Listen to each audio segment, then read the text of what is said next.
Thank you so much, Zeke, Reese, and Shio for breaking it down. 5 matches have completed on the day. We have the 6th and final one for you. We'll go to a little bit of a break, and then we'll have the NA East portion of their first 6 matches. My name is Sundown, joined here by Sancho West, and there's the map. And Sancho, what are you thinking about for this 6th game? What are you really keeping an eye on? I am going to keep on one thing, the storm. Where up? Okay, there we go. It answers my question. I was going to say, if it goes towards Stark Industries, you're going to see the Miros and the Mongrels who are landing there have a strong opportunity. But now we're going down south. Some say too far down south if it goes down to Fortilla. But what I'm going to see now is this opportunity for the teams that have zone to pop off. And that's going to be Stormy. I mean, Stormy, right? Kind of is around that area. Miro, Snap, and Swag, though, is the team that we're about to talk about. 2 victory royales. And you know what? I have to say this. This is only week 2. Week 1, Aerox, Vatos, and Leo landed here. So if this team does qualify going into the heats, then they're going to have to figure out how to solve that issue. How are they going to have to push and condition Aerox, Leo, and Vatos? And you know Airwalk is watching this because this is the squad that they have to deal with when they get here on Stark Pond. Yeah, and the one thing in particular that Airwalk and his team does, they game plan really well off of the start. They have those drops kind of down to a science, know how to 50-50 on the chest in particular. I'm not sure we've necessarily seen Miro, Swag, and Snap land here. I think they might only be here because Airwalks and Co. didn't qualify through the finals and aren't playing in this one. Like, they might have pivoted over being like, hey, upstate New York is vacant, and I'm not talking about real life. I'm talking about in the game. And opting to go over there, as now we're going to swing over to a fight going on here. Toby, Scalar, and Bubak trying to get a little bit of pressure. 22 points so far on the day, so could very much so use picking this one up, particularly in the early game. You can see already 1 elimination coming out through Babak. A good job, Carrot, going down there. Coolest Carrot, who we've seen plenty of times before, going to be picked up. Skylar going to get passive as well, and that should be the complete squad wipe coming through from this 3. Retail Row, another popular spot for a lot of trios to land, and there's no goodbye Toby here. Toby's trio is going to look very strong going in, hopefully looking for that momentum already around before this matchup here in this final frame. I'm just taking a look at the board. 24th place, so not yet qualified, but you want to have that feeling that you're doing well going to day 2. And just to point this out, this is another interesting strat. Already out of the top 15, 6 spots are taken up by people that already qualified. And those 6 spots are going to be so vital because maybe this is a one chance for a trio to be worked together. You know, maybe they're trying out a new trio spot. I know EU is not as volatile when it comes to switching out people. And the question is, will Benji, Lechi, and Mr. Savage consider splitting up? I know it's a wild thing to throw out there, but already having single digits in week 2, there's something that has to be fixed. You mentioned that it's a drop spot change. I'm not quite sure. I'm sure they'll figure it out because they have to, because there's not that much time left to qualify. Well, and don't forget, though, as well, even if they don't necessarily get a guaranteed spot in the heats, they're good enough where I don't think they're going to get tripped up in the semifinals too much. Granted, it's really hard to go from top 1,000 to top 33 on a consistent basis, especially in Europe, but they're that much better than the semifinal pool of players that I think they're able to kind of force it out and make it work. I don't think that changing that trio up will benefit them because I'm not sure you'll end up with an upgrade outside of a honeymoon period, which if your goal is to win the FNCS, I don't think that is the best way to go about doing it. I think you start as of tomorrow dropping somewhere else and either forcing that team out or conditioning a new drop spot. Hey, we talked about love and hate in the beginning. You know, it's like a marriage. You know what I mean? You got your honeymoon phase. You got to work through all that. And we're going to take a peek at what's happening in this relationship. If the Lechi, Savage, and Benji, as the battle continues, the slugfest happening, two heavyweights going toe-to-toe, trading blows, haymakers, punches, jabs, you name it, kidney punches. But this is what I like to say in a boxing fight, where there's a lot of holding. It's just holding, a lot of rabbit punches, because they're not they're not benefiting this for so much. No one so far in this day one of week 2 is benefiting from winning this fight, Sundown.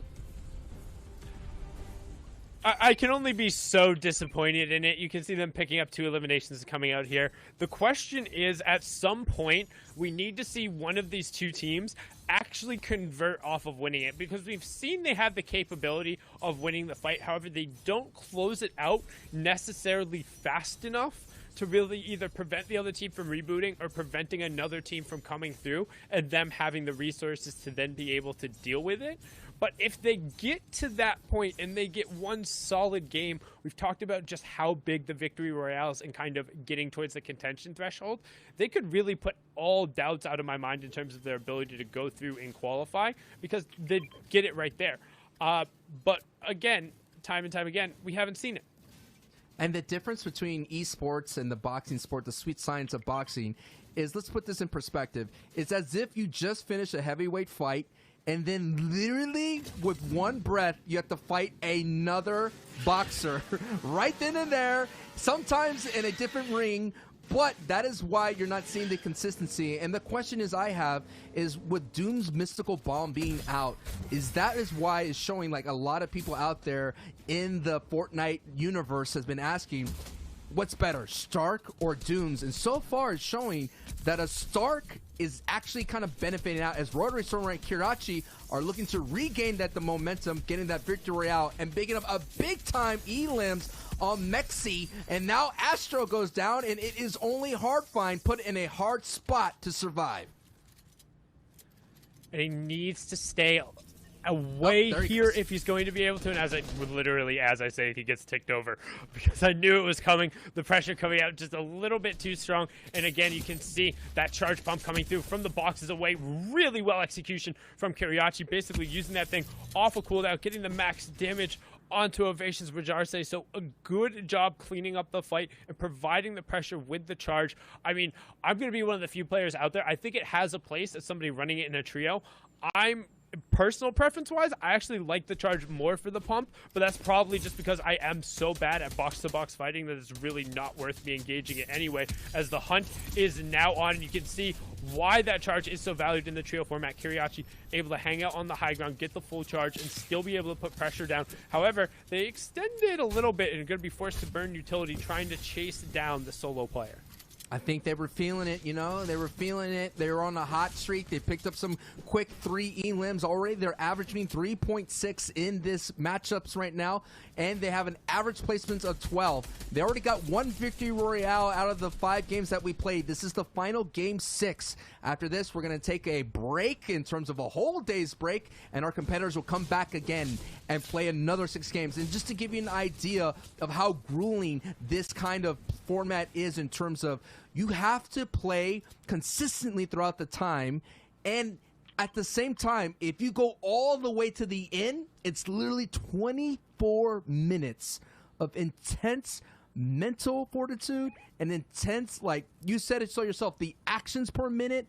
It is so difficult to get to this point. And every elim that you're seeing is another big name in the region. We're talking about the 0.01%, all competing here right now. The top of the top, the cream of the crop. That's what I like to see, and that's what makes FNCS so awesome. And particularly here in Europe, just the skill disparity at the top when you talk about it. For trios, only 33 teams make it to the lobby. When you look at the number of top trios who could legitimately win an FNCS, and once they get into a final game, there's probably about 40 or so who you make the argument who are like, hey, if they have probably the best 12 games they could put together a run and win in Europe, which is saying that you have more than a final lobby's worth of teams who realistically are good enough to win the region. That's moderately absurd. Like, that's actually the level of skill that's present just from top to bottom in Europe in particular is just so astounding, especially for the number of people who play and compete in each one of these tournaments. And later on, we have the NA East coming up. And I have to bring this up. I believe Zexro was already tweeting out, if I move to Europe, who will come with me? And that's when things get kind of interesting. We're already seeing Seppi, the world traveler, the international man of mystery, making his moves all across the world and still being a dominant player. But the interesting factor, Sundown, I have to ask you, what NA East player what trio can make waves in EU? Just a quick question. None of them. They'd all get waxed. Whoa. Clip it, put it on Twitter. I'll say this right now. Outside of a LAN environment, if you took an NA trio and put them in the online competition with EU in that environment, I don't think any NA East trio has enough consistency to be able to really push through and fight with the way EU fights. It's so absurdly hard to actually get that done and go through.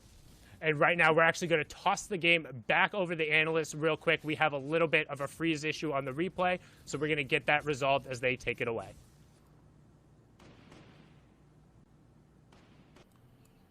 Hey guys, sorry about that, Fortnite fam. Apparently there was a little bit of a hiccup there on the server side. It looks like someone may have spilled some slurp juice over on the server. Really, really sorry about that. What we're actually going to do is, while we figure out what's going on, we are going to throw to the content piece that Reese helped us put together this week. So for your viewing pleasure, please do take a look at this. It's awesome, and we hope that you guys learn something from it. When we come back, we'll have more news on what is going on. So please do, again, sorry this happened. We're going to go take a look, and when we return, we'll have more news on how we will be moving forward here on the broadcast. Reese, I hope that you are ready for the viewers to learn, because this... Thank you so much, Zeke. And here we are hopping into the final 6 minutes. Yes, there was a little bit of a hitch going on in the server, lag going through. We're always trying to improve on those things, but particularly when you have so many players, so many actions, so many buildings, and with the nature of the amount of online competitions, it does happen there occasionally. However, the match did end up playing out. We have the entire replay, so not going to leave you with any suspense. We're going to hop right on into it as we get the moving circles on board here with the Week 1 winners on the side. And Sancho, what are your thoughts, man? Man, I gotta say, before we got into that situation, you had the hottest of hottest takes, and I think the heat from that take, Sundown, kind of set a blaze. But 4ZR's team with Kha'Zix and Nate are setting a blaze so far in the FNCS trios.